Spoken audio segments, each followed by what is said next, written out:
एक बार की बात है, एक किसान जो खेत में काम कर रहा था, उसे एकदम से याद आया कि उसके हाथों में उसकी कीमती घड़ी नहीं है जो उसने प्रातःकाल काम शुरू करने से पहले पहनी थी। वह किसान उस घड़ी से भावनात्मक रूप से जुड़ा हुआ था, इसलिए वह उस घड़ी को किसी भी तरह से वापस पाना चाहता था। किसान ने घड़ी को खोजने की बहुत कोशिश की कि कभी कमरे में खोजता तो कभी आंगन में और कभी तो अनाज के ढेर में, पर तमाम कोशिशों के बाद भी उसे घड़ी नहीं मिली। किसान के पास ही कुछ बच्चे खेल रहे थे। किसान के मन में आया क्यों ना घड़ी ढूंढने में इन बच्चों की मदद ली जाए।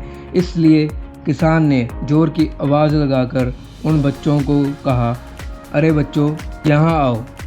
बच्चे तुरंत ही किसान की आवाज़ सुनकर उसके पास आ गए। किसान उनसे बोला, जो कोई भी मेरी खोई हुई घड़ी को ढूंढने में मेरी मदद करेगा उसे मैं 1000 रुपये का इनाम दूंगा। सारे बच्चे ज़ोर ज़ोर से इस काम में लग गए।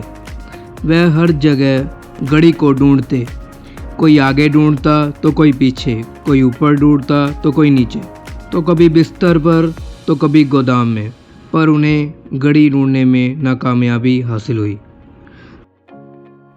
एक लड़का पास ही से गुजर रहा था। वह किसान और उन बच्चों को उदास देखकर उनके पास आया और बोला, क्या हुआ? और किसान बोला, बेटा रहने दो, पूछो मत। मेरी घड़ी जो कि बहुत कीमती थी वो खो गई है। लड़का बोला, मुझे एक मौका दो, मैं तुम्हारी घड़ी ढूंढना चाहता हूँ, मैं एक बार प्रयास करना चाहता हूँ। किसान बोला, ठीक है, तुम भी एक बार प्रयास करके देख लो। पर लड़का बोला कि मेरे साथ कोई अंदर नहीं जाएगा, मैं अकेला जाऊंगा। किसान का इसमें क्या जाता था, उसे तो घड़ी चाहिए थी। उसने परवानगी दे दी।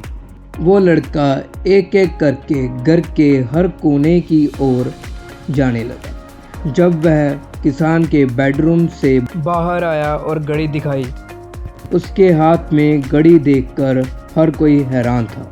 किसान घड़ी को देखकर बहुत खुश हुआ और लड़के से पूछने लगा कि तुम्हें ये घड़ी कहाँ से और कैसे मिली? लड़का बोला, काका, मैंने कुछ भी नहीं किया। मैं कमरे जाकर आराम से बैठ गया और शांति से घड़ी की आवाज़ को सुनने लगा। कमरे में शांति थी और मुझे आराम से घड़ी की टिक टिक सुनने लगी। और देखिए, मुझे घड़ी अलमारी के पीछे से मिली। तो देखिए दोस्तों, जैसे कमरे की शांति घड़ी को ढूंढने में मददगार साबित हो सकती है, उसी तरह मन की शांति हमारे कोई भी सवाल के जवाब को ढूंढने में और कोई भी परिस्थिति से हमें बाहर निकलने में मददगार साबित होती है। तो दोस्तों, हमें रोज़ के बिजी शेड्यूल से कुछ वक्त अपने लिए भी निकालना चाहिए, ताकि हम अपने अंदर की आवाज़ को और अपनी लाइफ में कुछ बेहतर बन सकें, ताकि हम अपनी लाइफ को और बेहतर बना सकें। दोस्तों, इसी तरह की मोटिवेशनल वीडियोस को पाने के लिए इस चैनल को सब्सक्राइब करें और नोटिफिकेशन पाने के लिए बेल आइकन को प्रेस करें।